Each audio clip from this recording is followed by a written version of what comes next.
गुजरात के वडोदरा के गोरवा मधुनगर टीपी 55 क्षेत्र में सड़क पर बने अवैध कच्चे पक्के निर्माण को हटाने के लिए वीएमसी की अतिक्रमण विभाग ने कार्यवाही की।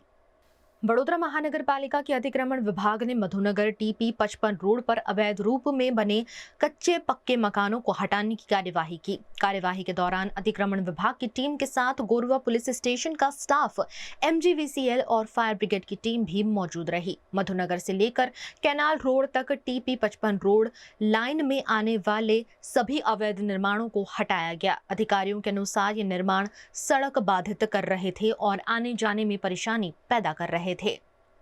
गोरवा मधुनगर 4 रस्ता पास टीपी 55 24 मीटर टीपी रोड खोलवानी कार्यवाही में रोड लाइन में दबाणों आवे छे एवं 20 થી 25 यूनिट जेटला दबाणों आज रोज वडोदरा म्युनिसिपल कॉर्पोरेशन की दबाण शाखा, ईडीओ विभाग, Gorwa police station, MGVCL, street light, fire, medical तमाम स्टाफ ने साथे राखी दबाण दूर करवानी कामगीरी हाथ धरवामां आवे छे।